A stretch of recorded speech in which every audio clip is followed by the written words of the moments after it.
Hello guys, again back here to discuss topic supply. In last class I have discussed first part regarding the definition of supply. So today I will continue from the next point. Okay, let's start. See here, supply section 7. In last class I have discussed section 7 subsection 1 clause A, or today I will discuss from section 7 subsection 1 and B clause. Okay, तो इसमें क्या लिखा है? Importation of service for consideration whether या not in course of या furtherance of the business. मतलब अगर हमने इम्पोर्ट का मतलब क्या होता है? कोई सर्विस हमने बाहर से ली, चाहे वो बिजनेस के लिए हो या ना हो, लेकिन उसके लिए हमने कंसिडरेशन दिया है, तो उसे क्या कहेंगे? Importation of services. और वो किस डेफिनेशन में कवर होगी? सप्लाई की डेफिनेशन में कवर होगी. फॉर एग्जांपल, अगर ए को अपना घर बनवाना है, स्केच करवाना बनवाने से पहले, तो वो क्या करता है? बी से आर्किटेक्ट सर्विस लेता है. लेकिन ये जो बी है वो कहाँ पे आर्किटेक्चर? वो न्यूयॉर्क में है. न्यूयॉर्क में है, तो उसने सर्विस कहाँ से ली है? किससे लिए? बी से लिए. बी कहाँ है? न्यूयॉर्क में. तो ए ने बी से सर्विस ली, इंपोर्टेशन ऑफ सर्विस हो गया. लेकिन ये सर्विस उसने बिजनेस के लिए नहीं ली, अपने पर्सनली घर बनवाने के लिए ली है. तो इसमें लिखा है चाहे वो बिजनेस के लिए हो या ना हो. ये क्या है? ये मटेरियल है. सिर्फ ये है कि इंपोर्टेशन ऑफ सर्विस होना चाहिए. और ए ने बी से सर्विस ली, तो उसके बदले में उससे सपोज करो 5 लाख रुपए दिए, तो कंसिडरेशन आ गया. तो सारी जो कंडीशन है section 1 subsection section 7 subsection 1 clause B में जो जितने भी कंडीशंस हैं वो सारी फॉलो कर गई इसके अंदर. तो फिर वो ये जो इनकी ए और बी के बीच जो ट्रांजेक्शन हुआ वो क्या हुआ? उसे कहेंगे हम सप्लाई. क्या कहेंगे? सप्लाई. मतलब सेक्शन 7 सबसेक्शन 1 क्लॉज बी कहता है अगर इस क्लॉज के अंदर आना है तो हमें कितनी बातें ध्यान रखनी पड़ेगी? 3 बातें. इंपोर्टेशन ऑफ सर्विस, मतलब यहाँ सर्विस की बात करी है, गुड्स की बात नहीं करी है. Only for the service. Service होनी चाहिए, कंसिडरेशन होना चाहिए, चाहे वो बिजनेस के लिए हो या ना हो, डजेंट मैटर. तो यानी कि अगर हम मोटे मोटे तौर पर देखें, अगर सप्लाई की डेफिनेशन में आने के लिए इस क्लॉज के अकॉर्डिंग सिर्फ एक क्या होना चाहिए? Importation of service. सर्विस बाहर से होनी चाहिए. और दूसरा कंसिडरेशन होना चाहिए, चाहे वो हमने पर्सनल पर्पस के लिए यूज़ की हो सर्विस या फिर वो बिजनेस के लिए यूज़ की हो, ये मैटर नहीं करता. अगर ये 2 कंडीशन कंप्लीट हो जाती है तो हम यहाँ पर कवर हो जाते हैं और डेफिनेशन सप्लाई में आएगा. सप्लाई में आ गया तो मतलब जीएसटी एप्लीकेबल होगा. ओके, अब पढ़ते हैं next clause 7 section subsection 1 clause C. Clause C कहता है, जो क्लॉज सी है वो शेड्यूल 1 को आइडेंटिफाई करता है. मतलब जो शेड्यूल 1 में जो पॉइंट्स लिखे हुए हैं उन पॉइंट्स के अकॉर्डिंग वो क्या होंगे? सप्लाई की डेफिनेशन में कवर होंगे. शेड्यूल 1 कहता है कि अगर कोई भी ट्रांजैक्शन विदाउट कंसिडरेशन करिए, मतलब शेड्यूल 1 किसको इंटीमेट करता है? Without consideration. बिना कंसिडरेशन के भी हम उसे क्या मानेंगे? सप्लाई मानेंगे. उस शेड्यूल 1 में 4 पॉइंट्स हैं जो आइडेंटिफाई करते हैं कि अगर वो विदाउट कंसिडरेशन भी होते हैं तो भी हम उन्हें कंसिडरेशन उससे सप्लाई की डेफिनेशन में कवर करेंगे. और लेट्स सी शेड्यूल 1 में जो पैरा फर्स्ट है वो कहता है परमानेंट ट्रांसफर या डिस्पोजल ऑफ बिजनेस एसेट्स. मतलब और जिस पर हमने आईटीसी क्लेम किया, मतलब कि पैरा 1 कहता है कि अगर हमने बिजनेस एसेट्स को ट्रांसफर किया, बिजनेस एसेट्स मतलब एक बिजनेस के अगर सपोज एक बिजनेसमैन है, उसकी जो बैलेंस शीट बनती है उसके एसेट साइड्स में जो भी एसेट्स है वो these are the business assets. और उस पर उसने जब उसने बिजनेस एसेट्स को परचेज किया होगा तो उसने क्या किया होगा? आईटीसी क्लेम किया होगा. अगर उसने आईटीसी क्लेम किया है, अब अगर उसे वो मतलब कि अपने बिजनेस एसेट्स को परमानेंटली ट्रांसफर कर देता है तो वो क्या माना जाएगा? सप्लाई माना जाएगा. कंडीशन चाहे उसने free of consideration sell out किया हो. मतलब शेड्यूल 1 के पैरा 1 में आने के लिए क्या चीज़ें ध्यान रखनी है? एक तो इसमें इंपॉर्टेंट की पॉइंट है परमानेंट, हमेशा के लिए ट्रांसफर कर दिया, इन फ्यूचर हमारा उसके पास कोई राइट नहीं है, ट्रांसफर करे या डिस्पोजल करे बिजनेस एसेट्स को। और तीसरा पॉइंट है आईटीसी क्लेम क्या हो। ये शेड्यूल 1 विदाउट कंसिडरेशन की बात करते हैं, तो ये इम्प्लाइड है कि हर पॉइंट में क्या होगा, विदाउट कंसिडरेशन, वहां पर कोई कंसिडरेशन नहीं होगा। तो पैरा 1 में आने के लिए 3 की पॉइंट्स है, परमानेंट ट्रांसफर हो जाना चाहिए, बिजनेस एसेट्स होना चाहिए और आईटीसी क्लेम किया होना चाहिए। फॉर एन एग्जाम्पल की जो ए है, ए मतलब एक एबीसी लिमिटेड कंपनी है, ठीक है, ये क्या एक कंपनी है, इसने क्या किया अपने एम्प्लॉइज को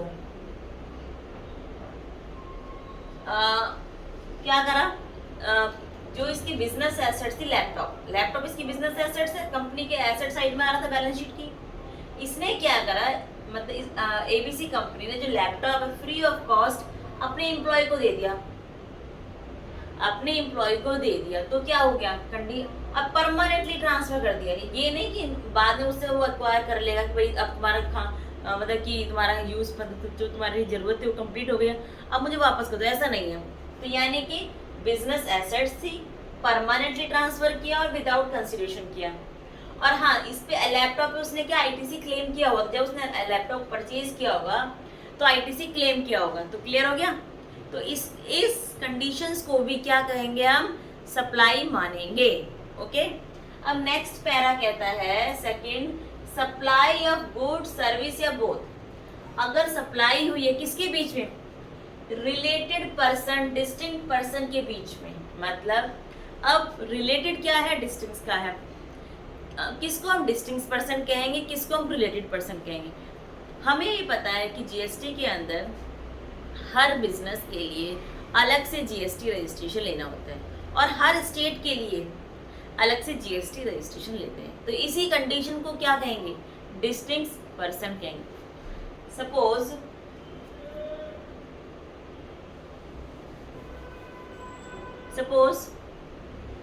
अगर हम डिस्टिंक्ट पर्सन की हम बात करें, किसको कहेंगे, एक सिंगल पर्सन है,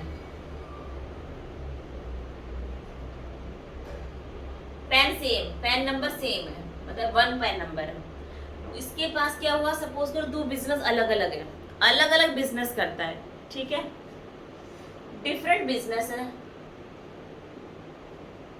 और एक ही स्टेट में है, 1 स्टेट,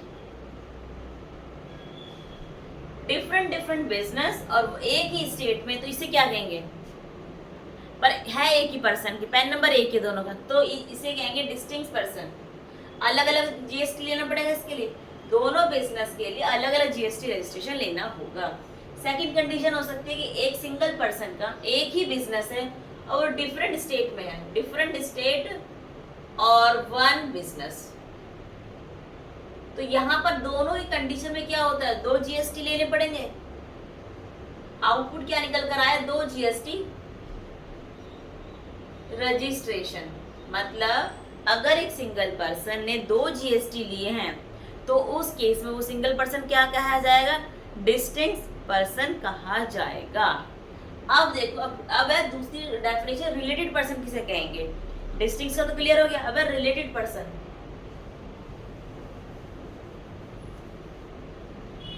रिलेटेड पर्सन ऑफिसर या डायरेक्टर को हम रिलेटेड कहेंगे, मतलब कंपनी या डायरेक्टर के बीच कुछ ट्रांजैक्शन हुई है या डायरेक्टर्स के बीच में या कंपनी या ऑफिसर्स के बीच में, क्योंकि रिलेटेड का मतलब तो जिसको हम कंट्रोल कर सके, जिसके ऊपर हम अपना कंट्रोल करा सके, मतलब अपना राइट दिखा सके कि तुम्हें उसको हम अपने कंट्रोल में ला सके, कि जो हम कहेंगे वही उसे मानना पड़ेगा, उसे कहते हैं बेसिकली कंट्रोल। तो ऑफिसर या डायरेक्टर को हम रिलेटेड कहते हैं, पार्टनर्स को रिलेटेड कहते हैं, एम्प्लॉयर और एम्प्लॉय के बीच में कोई ट्रांजेक्शन हुई तो उसे रिलेटेड कहते हैं। 1 पर्सन अगर दूसरे पर्सन को कंट्रोल कर लेता है तो वो दोनों रिलेटेड है। अगर 1 पर्सन किसी 2 पर्सन को कंट्रोल कर लेते हैं, 3rd पर्सन 2 पर्सन को कंट्रोल कर लेता है तो क्या उसे रिलेटेड पर्सन कहेंगे। अगर दो पर्सन किसी एक को कंट्रोल कर लेते हैं तो तीनों क्या कहेंगे, रिलेटेड पर्सन कहेंगे। लास्ट आता है फैमिली। फैमिली में जीएसटी की, फैमिली की जो डेफिनेशन वो जीएसटी में डिस्क्राइब की गई है। फैमिली मतलब खुद वो, उसका स्पाउस और उसके बच्चे, whether they are dependent on him या not, doesn't matter. Parents, grand parents, plus में ब्रदर सिस्टर, इसमें कंडीशन है subject to these are the wholly and mainly dependent on set person, तो ही वो कवर होंगे फैमिली की डेफिनेशन में। तो these are the points related to the related person, cover under the definition of related person. अगर transaction इनके बीच में हुई है तो क्या कहेंगे हम, इनको कहेंगे रिलेटेड पर्सन, और फ्री ऑफ कॉस्ट हुई है तो वो कवर होंगी किसकी डेफिनेशन में, सप्लाई की डेफिनेशन में। फॉर एग्जाम्पल कि अगर हम बात करें एम्प्लॉयर एम्प्लॉय की बात करें, अगर हम एम्प्लॉयर एम्प्लॉय की बात करें कि एम्प्लॉयर ने अपने एम्प्लॉय को कार दे दी गिफ्ट में, एम्प्लॉयर ने एम्प्लॉय को क्या दे दी, कार दे दी, तो क्या हुआ, विदाउट कंसिडरेशन, एज अ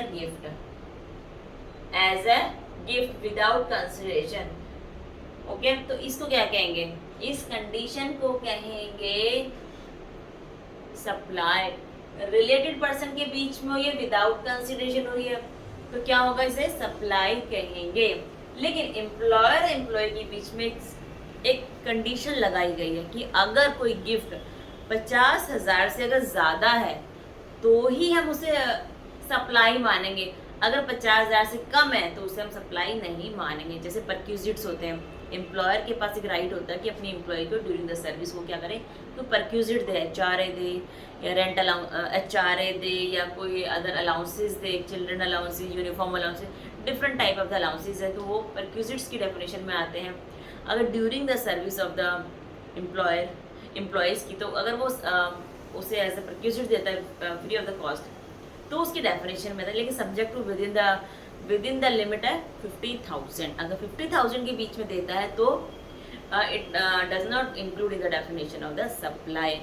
अगर वो एक्सीड करता है तो ही वो कवर होगा सप्लाई की डेफिनेशन में। ओके,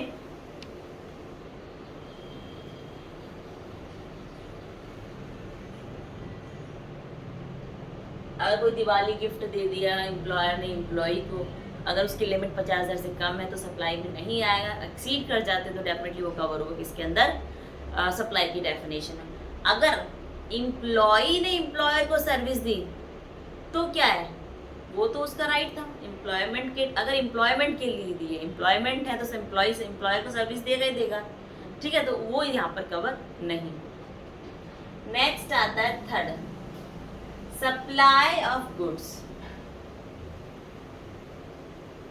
मतलब अगर प्रिंसिपल ने एजेंट को दी या एजेंट ने प्रिंसिपल को दी, अगर गुड्स या सर्विसेज की बात नहीं करी, अगर गुड्स की सप्लाई करी है प्रिंसिपल ने एजेंट को, एजेंट ने प्रिंसिपल को, मतलब कि अगर प्रिंसिपल ने एजेंट को सप्लाई करी, एजेंट ने प्रिंसिपल को करी, दोनों ही कवर हो जाएंगे किसके अंदर, रिलेटेड पर्सन में, विदाउट कंसिडरेशन। अगर फॉर एग्जाम्पल कि अगर ए ने क्या करा, ए फॉर एग्जाम्पल हम डिस्कस करते हैं एग्जाम्पल के थ्रू इसको, कि सपोज करो ए आर्टिस्ट है, वो क्या करता है, पेंटिंग बनाता है। ए ने पेंटिंग बनाई, उसने क्या किया, बी को हायर किया एज ए एजेंट कि वो क्या करे, बी को हायर किया कि वो क्या करे, जो भी उसकी पेंटिंग को मतलब एग्जीबिशन में एग्जीबिशन लॉन्च करे उसकी पेंटिंग के लिए और उसको बिडर्स के लिए रेडी करे। उसने मतलब कि क्या एग्जीबिशन लगवाया और बिडर्स आए, पेंटिंग को मतलब बिड किया पेंटिंग को, और फिर क्या हुआ, जो हाईएस्ट बिडर था उसने पेंटिंग परचेज कर ली और इसने सेल आउट कर दी इसको, और क्या हुआ, लेकिन जो इसने जो परचेज करी वो जो इनवॉइस था वो बी के नाम पर था। ए ने बी के बिहाफ पर पेंटिंग सेल आउट करी हाईएस्ट बीडर को। तो मतलब अगर ए ने बी को पेंटिंग दी होगी, बी ने क्या किया फर्दर सी को बेची, जो हाईएस्ट बिडर था वो सी था सपोज करो, तो लेकिन जो सी को पेंटिंग बेची वो अपने नाम पर बेची, बी जो एजेंट है अपने नाम पर बेचता है तो वो पैरा 3 में आ जाता है। लेकिन अगर वो सप्लायर के नाम पर ही बेचेगा, मतलब प्रिंसिपल के नाम पर ही बेचेगा या ए के नाम पर बेचेगा, तो वो यहाँ पर कवर नहीं है। ओके, तो वो यही है कि प्रिंसिपल ने एजेंट को या एजेंट ने प्रिंसिपल के बिहाफ पे रिसीव की और उसे सप्लाई किया, तो वो क्या आता है, वो विदाउट कंसिडरेशन, तो वो भी सप्लायर की डेफिनेशन में आता है। अब लास्ट पॉइंट जो विदाउट कंसिडरेशन अगर हम करते हैं, importation of service, only service की बात करिए। अगर हमने इंपोर्ट करी सर्विस रिलेटेड पर्सन से या कोई एस्टेब्लिशमेंट जो इंडिया से बाहर है बिजनेस के लिए, तो क्या होगा, वो भी सप्लाई की डेफिनेशन में आ जाए। सपोज करो इसमें कंडीशन सिंपल सा एक डायग्राम के थ्रू समझते हैं कि importation of service, importation of service, ठीक है, सर्विस को इंपोर्ट करा किससे, रिलेटेड पर्सन से या कोई एस्टेब्लिशमेंट जो कहाँ पर इंडिया से बाहर है, इससे हमने इंपोर्ट करी सर्विस और किसके लिए, बिजनेस के लिए, और ये था विदाउट कंसीडरेशन। मतलब 3 कंडीशन इंपॉर्टेंट है इस कैटेगरी में फॉल करने के लिए। सर्विस को क्या किया, इंपोर्ट किया, किससे इंपोर्ट किया, रिलेटेड पर्सन से या कोई एस्टेब्लिशमेंट थी, हमारी कोई सब्सिडी या होल्डिंग कंपनी थी इंडिया से बाहर थी, और बिजनेस के लिए किया विदाउट कंसिडरेशन, तो वो कवर होगा कहाँ पे, शेड्यूल 1 के पैरा 4 में। अब से क्या मानेंगे, सप्लाई मानेंगे। सपोज करो अगर कोई एक एबीसी कंपनी है, ये है होल्डिंग कंपनी, इसकी जो सब्सिडी कंपनी है बीसीडी, इसकी ये सब्सिडी कंपनी जो है बाहर लंदन में है, ठीक है। एबीसी ने क्या करा, एबीसी से क्या लिया, एबीसी कंपनी ने बीसीडी कंपनी से आर्किटेक्ट की सर्विस ली, ठीक है, वो अपने बिजनेस के लिए, अपने मतलब की बिल्डिंग को रेनोवेट कराने के लिए फर्दर क्या इसमें एडजस्टमेंट कर सकते हैं, आर्किटेक्ट की सर्विस ली और विदाउट कंसिडरेशन ली, तो क्या हुआ, एस्टैब्लिशमेंट से ली, रिलेटेड पर्सन से ली, विदाउट कंसिडरेशन ली, तो वहाँ कहाँ फॉल होगा, 4 के अंदर। तो these are the 4 points regarding the schedule 1। अगर ये 4 कंडीशंस होती है विदाउट द कंसिडरेशन, तो भी हम क्या कहेंगे कि it is a cover under the definition of the supply. These are the deemed supplies, we have a right कि we can cover these are the paras in the definition of the supply. Even in these transaction consideration does not involve. Okay, तो I think मुझे आप मतलब hopefully आपको आज का video पसंद आया होगा कि these are the definition, these are the points under the cover of the supply की डेफिनेशन कवर होते हैं। ओके, आपको जो ये लेक्चर पसंद आया हो तो please do and like, subscribe करो my channel. Okay, bye bye.